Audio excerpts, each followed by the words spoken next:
देखिए, आपको नोट्स मिलते रहते हैं।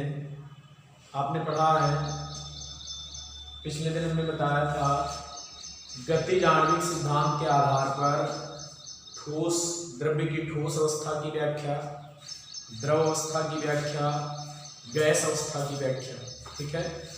और उसके साथ आपने ये भी पढ़ा है कि घनत्व की व्याख्या किस प्रकार करते हैं और गतिज आणविक सिद्धांत के आधार पर ताप बढ़ाने पर या ताप कम करने पर आयतन पर क्या इफेक्ट पड़ता है। ठीक है, आप लोगों ने ये सब पढ़ा है। आज आपको देखिए बताते हैं अवस्था में परिवर्तन, चेंज इन स्टेट। ठीक है, अवस्था में परिवर्तन, चेंज इन स्टेट। ठीक है, चेंज इन स्टेट। तो देखो, पदार्थ जो हमारा है वो तीन भौतिक अवस्थाओं में पाया जाता है, ठोस, द्रव, गैस। पदार्थ की तीन भौतिक अवस्थाएं होती हैं, ठोस, द्रव और गैस। ये तीन फिजिकल स्टेट है इसकी।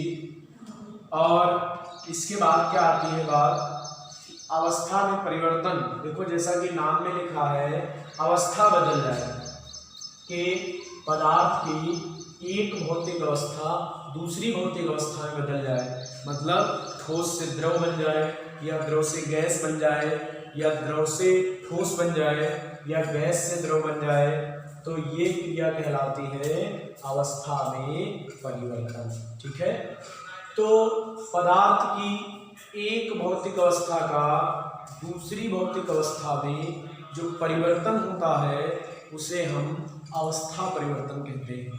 पदार्थ की एक भौतिक अवस्था का दूसरी भौतिक अवस्था में जो परिवर्तन होता है उसे हम अवस्था परिवर्तन कहते हैं। अब आप सोचिए जरा, अवस्था परिवर्तन कैसे किया जा सकता है। अवस्था परिवर्तन करने के लिए हम पदार्थ को गर्म करते हैं या ठंडा करते हैं। जैसे आप बर्फ ले लीजिए, बर्फ का जब टेम्परेचर बढ़ता है तो बर्फ गलकर जल बना लेती है, या बर्फ को जब उष्मा देते हैं तो बर्फ से क्या बन जाता है, जल। ठीक है, और जल को ठंडा कर देते हैं, मतलब जल से जब उष्मा ले लेते हैं तो क्या होता है कि हमारा जो जल होता है वो ठोस अवस्था अर्थात बर्फ में परिवर्तित हो जाता है। तो यही है आपका अवस्था में परिवर्तन। ठीक है, ध्यान देना कि अब जब आप जैसे इसका एग्जाम्पल लिखना चाहते हैं, उदाहरण लिखना चाहते हैं, तो उदाहरण लिखते समय आप लिख सकते हैं जैसे जल को गर्म करने पर वो गैस अवस्था में परिवर्तित हो जाता है, ठोस बर्फ को वो गर्म करने पर वो द्रव अवस्था में परिवर्तित हो जाती है, जल को गर्म करने पर गैस अवस्था में बदल जाता है।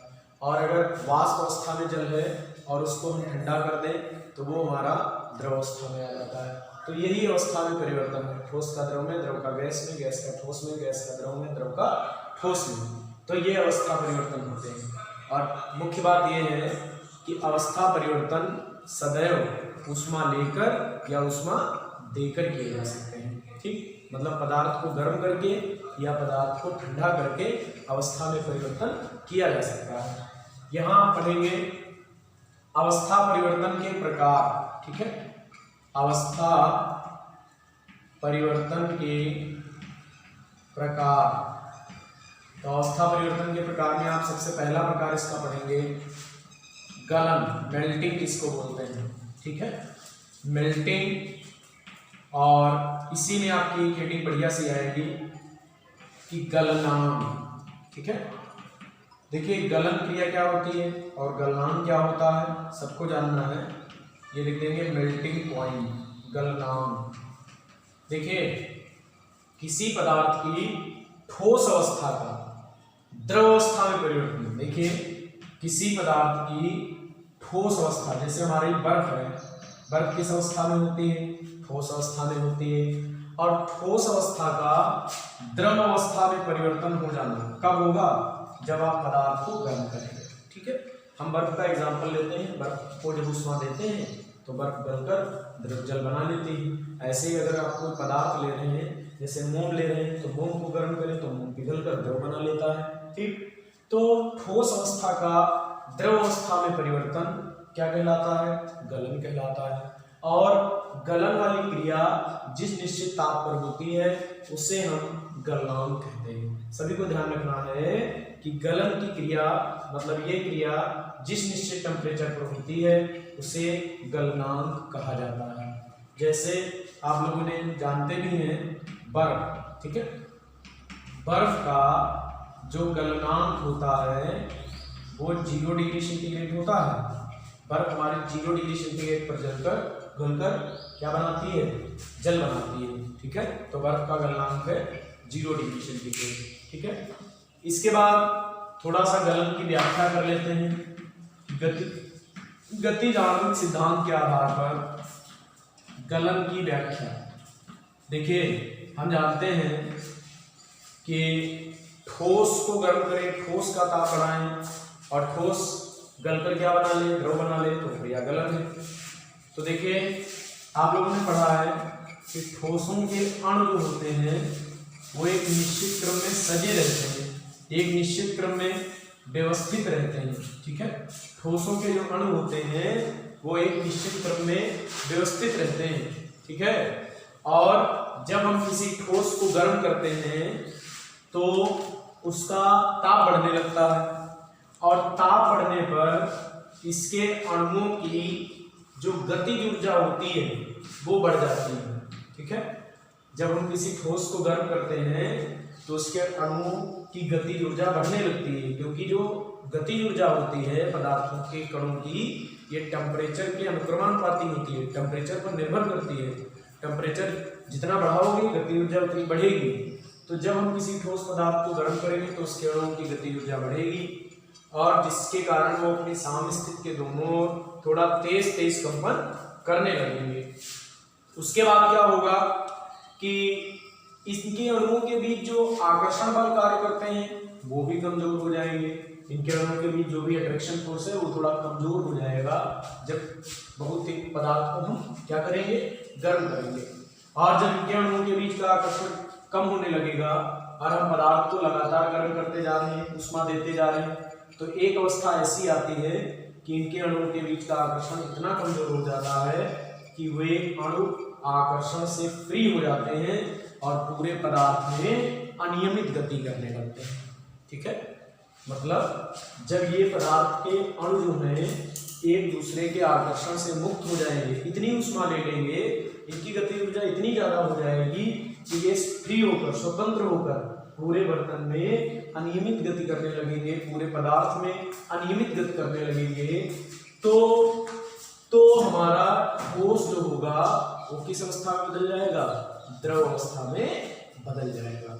और ये क्रिया एक निश्चित टेम्परेचर पर होती है, इसीलिए इसको कहते हैं, जिस निश्चित टेम्परेचर पर होती है उसे गलनांक कहते हैं। देखिए प्रारंभ में हम ठोस को गर्म करेंगे तो इतना टेम्परेचर धीरे धीरे बढ़ेगा, लेकिन तुरंत ही इसके अणु जो है गति नहीं करेंगे, लेकिन लगातार जब ऊष्मा देते जाएंगे तो ये स्टेट ऐसी आएगी कि इसके अणु एक दूसरे के आकर्षण से स्वतंत्र हो जाएंगे और पूरे पदार्थ में गति करने लगेंगे। तो ये जब पूरे पदार्थ में अणु गतिमान हो जाएंगे तो वो अवस्था पदार्थ की हो जाएगी द्रव अवस्था, ठीक है। तो इस प्रकार हम गलन की व्याख्या भी कर सकते हैं। इसके बाद एक मुख्य बात आती है कि जो आपका गलनांक है, गलनांक पर अशुद्धि का क्या प्रभाव पड़ेगा। देखिए बहुत अच्छी से बात है और ये चीजें याद रखने वाली भी होती हैं, ठीक है। गलनांक पर अशुद्धि का प्रभाव, गलनांक पर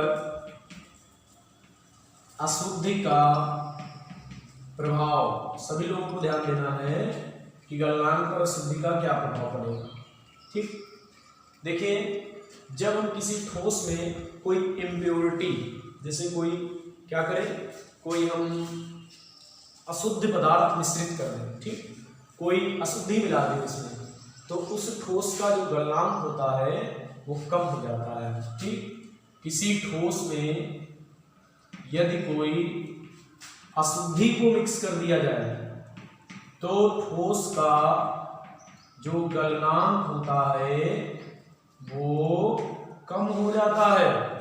किसी ठोस में कोई अशुद्धि यदि मिली है तो ठोस का गलनांक कम हो जाएगा। अशुद्धि के प्रभाव से ये समझ लीजिए, मान लीजिए जितने भी कोई हमारे पास ऐसा ठोस पदार्थ है और उसमें हम कोई अशुद्ध पदार्थ मिला दें, ठीक, इम्प्योरिटी मिला दें, मतलब उस पदार्थ के अलावा कोई पदार्थ मिलाएं, तो उसका जो गलनांक होगा थोड़ा कम हो जाएगा। ठीक है, फिर इसी पर आता है कि गलनांक पर दाब का प्रभाव। ठीक है, दाब का गलनांक पर क्या प्रभाव पड़ता है, सबको ध्यान देना है कि गलनांक पर दाब का क्या इफेक्ट पड़ता है। सुनो भाई, गलनांक पर दाब का क्या इफेक्ट पड़ता है। देखिए, गलनांक पर दाब का इफेक्ट दो प्रकार से पड़ता है। देखिए, हम कुछ हमारे पास ऐसे ठोस पदार्थ होते हैं, जब वो गलकर द्रव बनाते हैं तो उनका आयतन बढ़ जाता है, और कुछ ठोस पदार्थ हमारे पास ऐसे होते हैं, जब वो गलकर द्रव बनाते हैं तो उनका आयतन घट जाता है। जैसे आपने देखा बर्फ, ठीक है, जब बर्फ गलकर द्रव बनाती है, जल बनाती है, तो उसका आयतन घट जाता है। ध्यान देना, जब बर्फ किस अवस्था में है, ठोस, बर्फ में गलन की क्रिया होगी, गलन की क्रिया होगी तो क्या बनाएगी, जल।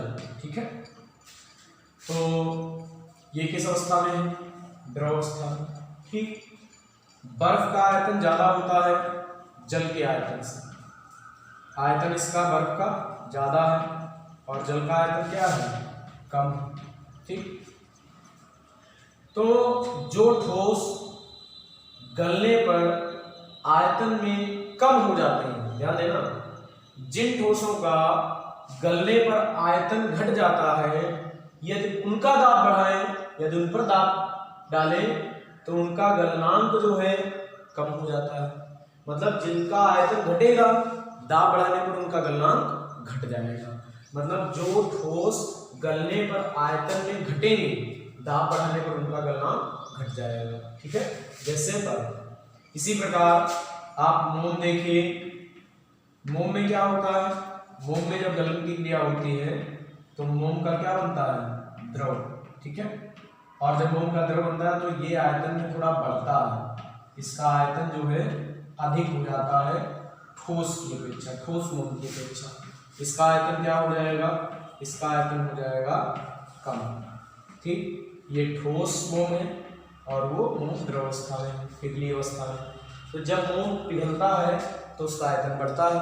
तो जो ठोस गलने पर आयतन में बढ़ जाते हैं, उनका दाब बढ़ाने पर गलनांक बढ़ जाता है। तो ये बात भी ध्यान रखने वाली है कि जो ठोस गलने पर आयतन में घट जाते हैं, जिनका आयतन घट जाता है, वो जब हमारे क्या बनाते हैं, ये ठोस बनाते हैं, मतलब द्रव बनाते हैं, तो उनका जब दाब बढ़ाएंगे तो उनका गलनांक जो है कम हो जाएगा। मतलब जो आयतन में घटे उनका गलनांक घटा, जो आयतन में बढ़े उनका गलनांक क्या हो गया, बढ़ गया। क्यों, दाब बढ़ाने पर।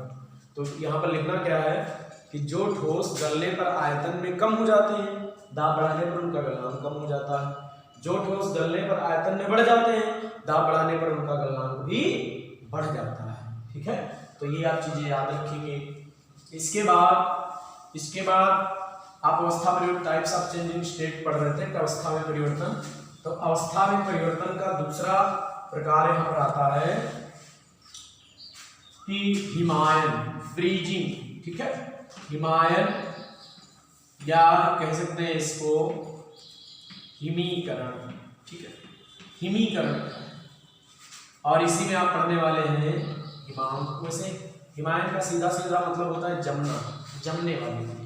ठीक है, इसको फ्रीजिंग पॉइंट कह सकते हैं। जैसे जल है, जल को ठंडा करें, जल को ठंडा करते चले जाएं तो लास्ट में क्या होगा, जल जमकर क्या बना लेंगे, बर्फ बनेगा। तो ये जमने वाली क्रिया होगी।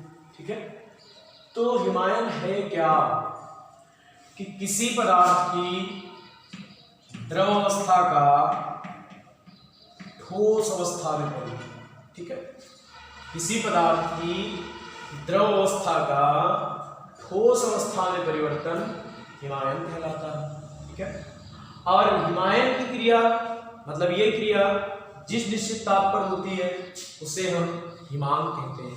जैसे आपने पढ़ा है जल, जल का हिमांक जो होता है वो 0 डिग्री सेंटीग्रेड, ठीक है। जल का हिमांक जो है वो कितने डिग्री सेंटीग्रेड है, 0 डिग्री सेंटीग्रेड। तो याद रखेंगे द्रव अवस्था का ठोस अवस्था में परिवर्तन हिमायन या हिमीकरण कहलाता है, और ये क्रिया जिस निश्चित ताप पर होती है उसे हिमांक कहते हैं। जैसे जल का हिमांक 0 डिग्री सेंटीग्रेड होता है, ठीक है। देखो बहुत से ऐसे द्रव होते हैं जो अपने हिमांक पर ठोस नहीं बनाते हैं, तो वो द्रव अतिशीतित द्रव हो जाते हैं।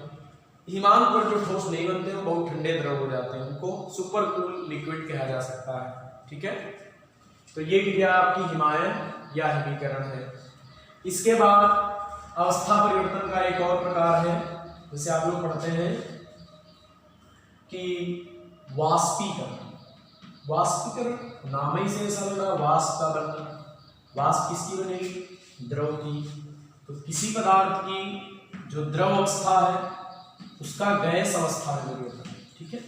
मतलब किसी पदार्थ की द्रव अवस्था का गैस अवस्था में जो परिवर्तन होता है उसे वाष्पीकरण कहा जाता है, ठीक। कोई पदार्थ हमारा है और जैसे जल है, तो जब हम जल को गर्म करते हैं तो जल वाष्प अवस्था में बदलने लगता है। जल का टेम्परेचर जब बढ़ता है तो उसकी क्या बन जाती है, वाष्प बनने लगती है। तो द्रव अवस्था का वाष्प अवस्था में परिवर्तन वाष्पीकरण कहलाता है। आपका जो वाष्पीकरण है, ठीक है, याद रखना द्रव से गैस अवस्था। वाष्पीकरण 2 प्रकार का होता है। पहला क्या है, वाष्पन, दूसरा क्या है, क्वथन, ठीक है। पहला है आपका वाष्पन और दूसरा क्या रहेगा, क्वथन। सबको ध्यान देना है। वाष्पन क्या है, देखिए आप क्वथन अगले वाले वीडियो में पढ़ेंगे, इसको हम बता देंगे। फिलहाल लिखने के लिए आज आपको वाष्पन तक ही मिलेगा। वाष्पन क्या है कि प्रत्येक द्रव, कोई भी द्रव, ठीक, सामान्य ताप पर धीरे धीरे वाष्प में बदलता रहता है। प्रत्येक द्रव सामान्य ताप पर, ठीक है। सामान्य ताप आपका जो टेम्परेचर है इस समय, ठीक, आप अगर जल को रख दें तो जल धीरे धीरे वाष्प में अपने आप परिवर्तित होता रहता है। तो ये क्रिया क्या कहलाती है, वाष्पन कहलाती है, ठीक है। हर द्रव सामान्य ताप पर धीरे धीरे वाष्प अवस्था में परिवर्तित होता रहता है, ठीक। ये क्रिया वाष्पन कहलाती है। देखिए वाष्पन क्रिया कई बातों पर निर्भर करती है, ठीक है। वाष्पन क्रिया कई बातों पर निर्भर करती है। नंबर 1 क्या बात पर निर्भर करती है कि वाष्पन ताप बढ़ाने पर अधिक होता है। अगर पदार्थ का टेम्परेचर बढ़ता है तो वाष्पन की क्रिया बढ़ती है। वाष्पन की दर बढ़ जाती है क्या करने पर, ताप बढ़ाने पर। तो ताप बढ़ाने पर वाष्पन की दर, ताप बढ़ने पर वाष्पन की दर बढ़ जाती है। दूसरा, वायु का प्रवाह, मतलब हवा चलने पर वाष्पन की दर बढ़ जाती है। अगर वायु का प्रवाह तेज होता है तब भी वाष्पन की दर क्या हो जाती है, बढ़ जाती है, ठीक। तीसरा क्या आता है कि तीसरा आता है कि जैसे द्रव का सतह का क्षेत्रफल, ऊपरी सतह का क्षेत्रफल।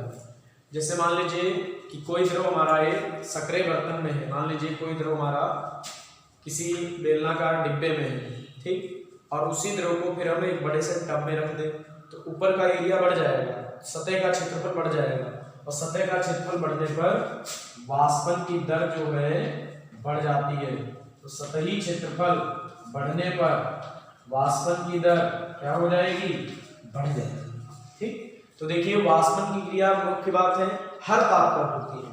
मतलब कोई हमारा द्रव जो होता है या सामान्य ताप पर या प्रत्येक ताप पर धीरे धीरे वाष्प में बदलता रहता है, इस क्रिया को हम वाष्पन कहते हैं। वाष्पन कब तेजी से होता है, ताप बढ़ने पर वाष्पन तेजी से होता है, हवा चलने पर वाष्पन तेजी से होता है, और द्रव की सतह का क्षेत्रफल बढ़ा दें तब भी वाष्पन तेजी से होता है। देखिए जो पदार्थ बहुत तेजी से वाष्पित होते हैं उनको हम वाष्पशील पदार्थ कहते हैं। जैसे आपने पढ़ा होगा कि जैसे इत्र, ठीक, परफ्यूम, और आपका मार्कर वाली इंक बोल सकते हैं, ठीक, एसीटोन द्रव होता है, ये सब इतने वाष्पशील होते हैं अगर इनको खुला छोड़ दिया जाए तो अपने आप इनकी वाष्प बनती रहती है, बहुत जल्दी से इनकी वाष्प बन जाती है बहुत कम टेम्परेचर पर। तो हर द्रव वाष्प में बदलता रहता है, तो यही क्रिया आपकी क्या है, वाष्पन है। ठीक, देखिए जब कोई द्रव हमारा वाष्प अवस्था में बदलता है तो उसको जरूरत पड़ती है ऊष्मा की, और वो ऊष्मा अपने आसपास से लेता है, वातावरण से लेता है, या किसी अन्य वस्तु के संपर्क में उससे लेता है। जैसे आपने, अगर हम इत्र को या इंक को, स्याही को, ठीक, मार्कर वाली उसको हम हथेली पर रखें तो हथेली ठंडी, थोड़ा ठंडा हमें प्रतीत होता है। ऐसा क्यों? ऐसा इसलिए होता है कि जैसे ये एसीटोन, इत्र या इंक जैसे हथेली पर रखते हैं तो ये वाष्पित होने लगती है, और वाष्पित होने के लिए हमारी ऊष्मा कहाँ से लेते हैं, हमारी हथेली से। इसलिए हमें काहे का आभास होता है, इसलिए हमें ठंडक का आभास होता है। ठीक है, तो आज के वीडियो में आप वाष्पन क्रिया तक भी पढ़ेंगे। क्वथन क्रिया आपको बता देते हैं, जब हम द्रव को लगातार गर्म करते चले जाते हैं तो एक अवस्था ऐसी आ जाती है कि द्रव में बहुत तेजी से द्रव की वाष्प बनने लगती है, जल की, ठीक, या द्रव की वाष्प बनने लगती है और द्रव में बुलबुले जैसे उठने लगते हैं, वो क्रिया क्वथन है। और क्वथन क्रिया जिस निश्चित टेम्परेचर पर होती है उसे हम क्वथनांक कहते हैं। तो ये आपको लिखने को मिलेगा अगले दिन। ठीक है, ये आप पढ़ेंगे क्वथन क्रिया अगले दिन, क्वथन पढ़ेंगे, संघनन पढ़ेंगे। ठीक, और आज के लिए इस वीडियो में इतने पढ़ेंगे। और ये जो आपको लिखा हुआ मिलेगा आपके ग्रुप पे, उस पर क्या करेंगे, अपनी फेयर कॉपी पे इसको नोट करेंगे, फेयर बना लीजिए। और हमने क्या किया है, मतलब पहले चैप्टर के क्रम से सभी आपका लिखा हुआ हेडिंग वाइज सब आपके ग्रुप पर भिजवाया है। ठीक है, उसको आप नोट करते रहिएगा।